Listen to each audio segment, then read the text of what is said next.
What's up, Chris? Not much. So I guess we are officially gonna name this Chris, not Chris, Krammer. Yep. Krammer Talks Physio. It's a good name. Yeah, I think so. I mean, it's straight to the point. Exactly. No frills, no fuss. I know. People know exactly what they're gonna get, right? Yeah. Yep.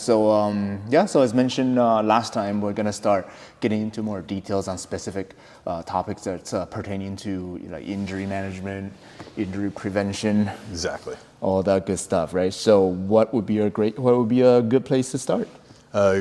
Gait Assessment or Gait Analysis is a really good place to start assessing people from and learning, finding clues as to what their pain might be, or at least how they're moving through the world. So it's a good first topic. Okay, cool. Yeah. So I mean, obviously, it makes a lot of sense to you right now. Yep. But what exactly is Gait Assessment? Yeah. What does that even mean? In the simplest form, it's just seeing how that person walks through their world and the posture that they carry as they do it. So there's a whole bunch of things you can look for. Yeah, everybody's seen the guy who walks in with his chest out and he looks huge, and you get him on the table and he starts to break down a little bit, like giving away secrets, or you find out he's not so confident. So then you can go compare and contrast, like what's he making up for, what's he protecting while he's walking, what's he feel safer when he's off his feet instead. Vice versa, you'll see people that are really meek and humble. They'll kind of cave in on themselves a little bit to make themselves small in their world. And then they get big on the table where suddenly they're a much different person. They feel a lot better. So that's all clues as to how they're perceiving their world. It's a good place to start from. Okay, so basically the way you're saying is that it's actually more than just how they walk. Right? Exactly. Okay, that's interesting, because I always thought a gait assessment would just be, oh, how is this person walking? But I guess it goes actually beyond that as well, right? Because I guess when you're walking, you can kind of fake the posture or the form a little bit, right? Yep. They can either fake it a little bit or they'll be making up for something. So for example, let's say you have a lower back injury. They might be able to look like they're moving comfortably, but as soon as you start to break it down, you notice oh, they're not moving at all through their left hip. Their right hip's doing a lot more work. And then it ties into whatever the history that you've taken with that person is. So if they find out that they've got a history of left hip issues and now the back isn't feeling so good, rather than just going to treat the back directly, I would also look at the hip and see how is this playing into their overall function. Because you can't get away from needing to walk. It's an essential function. It's one of the foundations of being human, getting out into the world. Right. So things from there, you can start to piece together the puzzle of that individual. Gotcha. Yeah. So don't worry. I know there's a lot of discussion on theories and stuff, but later on in this video, we will show. Well, not exactly, because every single case is going to be a bit different, but an example of what a gait assessment would look like. Right? And even the same person on different days of the week or a month into treatment is going to move way differently. You can use it to get a read on their emotional state, are they more receptive to an intense treatment that day, or do they need something mellow? It gives you a lot of clues about the person as a whole and not just what their pain pattern might be. Oh, gotcha. Yeah, so from my understanding, correct me if I'm wrong, right? Just because the way we walk, we have to pretty much walk every single day, right? Exactly. So if there's something, well, I guess less optimal from the way that you walk, then it tends to lead to more chronic issues that you may or may not know it's because of the way you walk. Is that true? Potentially down the road, it'll lead to things you can't ever say one for one, oh, they don't move well over their left ankle, they're going to have pain here, say in their right ankle or their left knee or whatever. But if you do notice that in the assessment, it's something that you can begin to incorporate into treatment and go okay, if they could move through this ankle better, does it help their pain? And that provides a really easy starting point. And if you can make somebody's gait more comfortable or give them a before and after effect of you've got them, they go for a couple laps walking forward and back, giving a sense and paying attention to how they actually feel as they walk, make your intervention after that either the correct exercise, like doing a hip mobility opener or something like that, or doing table work where you work with a reflex, and then you get them to walk again. It provides a lot of comparison data for the brain. And that's ultimately how we learn. So if somebody's walking and they're in pain, you make one change and suddenly their walk is less painful or the pain's gone, then you know you're on the right track in addressing whatever you're getting after. Gotcha. So, so have you seen examples of people even it's not, maybe the pain is chronic, but it's not bad enough for them to come and see you for that specific pain. Yep. But after you work with them, they're like, oh, wait a minute, this nagging pain now is better. Exactly. Have you seen anything like that? A lot of people's baseline and their normal will feel normal because it's been a habit and it's been around for ages. And that's where you begin to make the more impactful changes is You figure out whatever changes their gait, they get a sense to feel it, and they realize, oh, I don't always have to feel the way I used to. I thought that was normal, but even though I wasn't really in pain, or it was so like in the background of my mind, I've had it so long, they open up you open up a new door with them, and they're able to walk through that, so to speak, and get into like, oh, this feels so much better. There's clearly more here to look at. Yeah. Okay, so would you say a gait assessment, it's always going to be a pretty good place to start with any type of assessments, or? For some people, for sure. Other times it's like very clear, like if they've got an acute shoulder issue, I'm not going to look at their gait right away because like go treat the shoulder, make it feel better, and then get into the nitty gritty. Yeah. But if you've got somebody who does a lot of walking, or they're on their feet for their job and they've got neck pain, then it's a good place to go. Like, okay, you've got neck pain, but you don't have a desk job. So what environment is your body living in for most of your life? Gotcha. And the neck is only going to be a consequence of that, rather than, so you look elsewhere. Gotcha. So it kind of leads back to our previous discussion where you are almost empowering the client, because now you are solving a puzzle for that client. Exactly. Right? You help show them the pieces, and oftentimes they'll always have more information about their life than I will. Right. But if you can show them the pieces and show them how they link together, that person gets their own insights, and they learn like, oh, I can manage this myself, instead of like having my cash register or my drawing board or whatever they're working at in, say, directly in front of them. They move it slightly off to the side, or they find a different way to stand. They change their posture a bit. And then over time, that leads to less strain on whatever area they'd previously overworked. Yeah. And then, next question. Do you tend to see a difference between people who are like very athletic, that does a lot of athletic exercises, versus somebody who's sedentary? Totally. Some of the most sedentary people I've ever met are wonderful walkers, because they haven't done anything to hurt themselves. They just cruise through the world. They're comfortable being sedentary. They're comfortable walking too. They just have what they prefer to do. And oftentimes with athletes, depending on the sport that they play, you'll start to see some very interesting patterns. Like jiu-jitsu guys have very tight lower backs all the time. You can almost pick them out across the room and just go, oh yeah, you got out of a hard roll or whatever else. They're like stuck in their flexion posture. Similar with hockey guys, like they get hockey hips where they're constantly externally rotated, flexed, and then they've got a lot of lower back tension as well. Other sports, if they're more rotational, you'll see that they tend to drift towards one side of their body or the other, and then getting them unwound from that gives them back a bit more of a neutral or a center position to work from. Similarly, like dancers, and depending on the type of dance, they'll move and walk very differently. Ballet people tend to be stuck on their toes a little bit, so you want to teach them to get their heels back down to the ground. Hip hop dancers are doing so much wild movement up top that they almost freeze their lower bodies. As dynamic as they can appear sometimes, they're actually quite heavy on their feet, and it's an interesting thing to get into, because I've been working with a couple recently, and they've all got some pretty interesting knee issues, and it's like, okay, how did like hip hop dancing bring you a knee issue? And why is this pattern consistent across the activity that you're choosing to do? Oh, wow. Yeah. Man, you can totally tell you're having so much fun, just figuring this stuff out, man. Totally. dude, that's the best kind of physio that you want. Somebody who's gonna almost care about the core of the issue more than you do. Exactly. Yeah.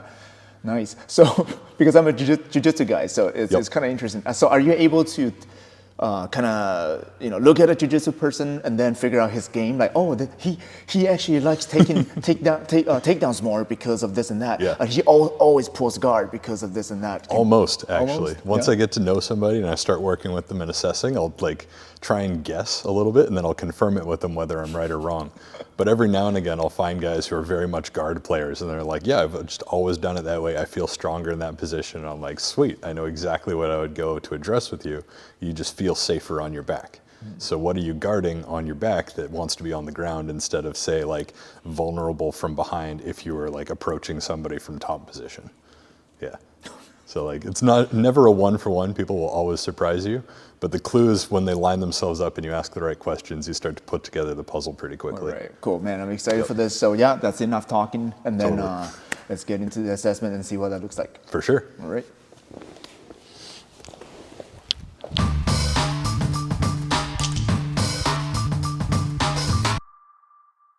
All right, so to perform a gait assessment, it doesn't look super dramatic, but it's as simple as having them walk forward and backward for you. So Minju, if you can start walking forward, and we reach the bench, turn around and come back toward me. And then from here, the way I like to approach it is just whatever stands out most to me right off the bat. So for all things on Minju, it's actually his right shoulder that I see him keeping held a little bit tighter. We were talking about how this relates to a left hip issue for him. But if we keep you walking, Minju, yeah, there we go. You'll be able to start to pick out how that right arm doesn't swing as much as the left. It's held a little closer to the body. So that would be something I keep in mind as I'm working with Minju and the whole system, particularly knowing that he's a jiu-jitsu guy. And then once you've got your baseline, you kind of have an idea of how they're moving. Like, of course, they know that you're going to be watching, so they'll change a little bit, but that's where you start to play with them. So imagine you just won like an excellent tournament and you're feeling like king of the world. Start walking and feel in your body how that feels. Yeah. So he's going to walk a little bit more upright. The interesting thing to note is that right arm starts to swing a little bit more. So when Minju feels safe or like he's a champion, that arm starts to move more. It's a clue that something in the body is related to that arm staying tight for protection. And then once you're back and going the other way, I want you to pretend like you just got your ass absolutely handed to you and feel in the body how that feels. And walk that way. That's more realistic. There we go. So now you see that right arm is almost completely tucked in to the side of his body. The feet are a little bit closer together.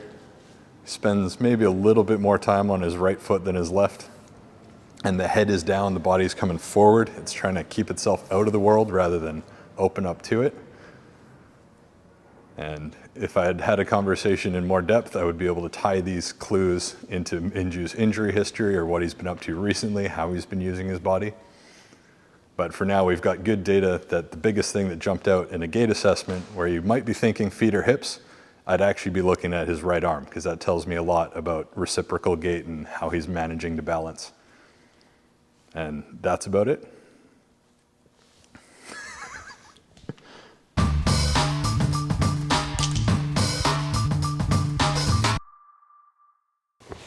And we are back. We are. Yeah, so this is right after that gait assessment. I felt like a runway model, man. I was feeling so sexy. As you should. All right, yeah, so it was really interesting because you immediately pointed out that, hey, you know, it's not, that, I mean, the gait tells you that I'm protecting my right shoulder, because that is the one thing that is really, I mean, it's not really bugging me, but it's just been there. Totally. You know, it's part of your story. Yeah. And like, if we got things a little bit out of order where we went right into the gait assessment instead of figuring out what your history is and talking about all the various things you've experienced through your jiu-jitsu and sporting career. Right. But if but we in had a real working relationship, that would have been the first step. Right? Exactly. And then a lot of what I would see would make more sense given your history. Because now I'm curious, like, why is that arm protected? How does it relate to what you're experiencing currently?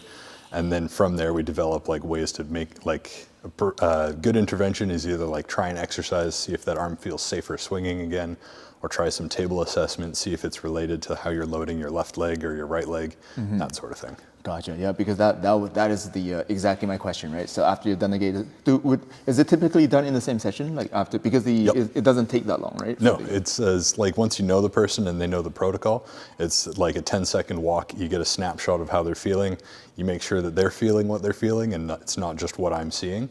Then you go for an intervention, you test before and after, and if they're feeling better walking after the fact, you get them to tune in again, okay, what feels good, what feels different, and then you go and you build out the treatment plan or whatever their homework program is going to be based off of the intervention that made them feel the most comfortable while walking. Yeah, so gotcha. So basically, number one, do the assessment, and number two, you're going to do some type of manual therapy. Exactly. Yeah, right? And that would involve, you know, your hands, magical the voodoo. hands. Right? Yep.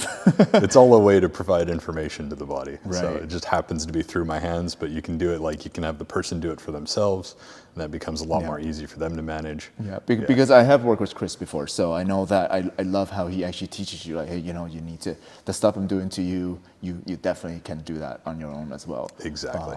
So that's one thing I really like, and I still do a lot of that stuff right now. Yeah, so, fantastic. Yeah, so that's why, even though it's still there, but it's not getting worse. Yeah, so, totally. So and you might be totally pain-free in the arm, or like it's at a manageable level. So it's just whatever stands out as most interesting for that person, and even on that day, because it might change from like the start of the week to the end of the week, depending on training. And it's all information that we give back to the client about how they can best use their body to do what they like to do. Gotcha. Yeah. Sorry, I got interrupted. Right. So basically, you do your manual therapy, and then you teach the client on either exercises or some of the manual therapy they can do on themselves. Yep. And then you would then book a time to reassess. Totally. And Or keep like on working. whatever your treatment schedule is with that person, like say you're seeing them weekly or twice a week, then you have a before and after check-in, you let them go and play with their homework for a bit and then come back and see if it sticks on the next day or if things are different, feeling better. And you just continually like reevaluate and retest as you're going. It's never like, oh, 2 weeks of just doing the same thing over and over again. It's always very dynamic. Yeah. Like we want this to be like applicable to your life, not just some tiny container of perfect circumstances. Right. And I should mention that I also love how Chris doesn't just get boxed into like his initial assessment, right? So he doesn't, if something's not working, something needs to get better, and he digs deeper, he tries to solve the issue. Exactly. The puzzle a bit more, tries different things, so he's not like stuck in his way. He's not gonna just say, oh, it's because you are not putting the effort, it's all because of you, you know. But you would, again, work with the client to figure out there's perhaps something more to it. Yep. Let's deal with it. Right? Totally. Yeah. It's like a good coaching relationship or training relationship where like if you're stuck, there's always another question to ask or another angle to take a look at. We've got two eyes or two sets of eyes on the same problem. So what you're feeling, what I'm seeing, and so forth, all goes into that mixture. Nice. All right. Awesome, man. So lastly, same thing. Chris is seeing clients out of Crux Fitness right now. So, and why wouldn't you want to get more information regarding your own fitness and health, especially if you have injuries or whatnot that you need to, because who doesn't want to get better? Yeah, totally. From injuries, you know. And even if you're just curious to learn more about yourself, like how you're moving or what like an old injury pattern might still be showing up somehow, or you want a second set of eyes on something you've been working through for a long time, come through. Yeah, exactly. So I'll have the way to book a session. There's going to be a booking link right in the descriptions or comments, depending on where we post this, but you will find that link nearby. And then we'll also have the direct text line of Chris. So again, you can reach him directly, talk to him, and then set up an assessment with him. Right? Exactly. Yeah, so hope this helps. And then we'll be back next week with another topic on Krammer Talks Physio. Now I feel left out. I should have my name in there somewhere. Yeah, Krammer and Minju Talk Physio. Doesn't sound as good. MJ and Krammer? Maybe.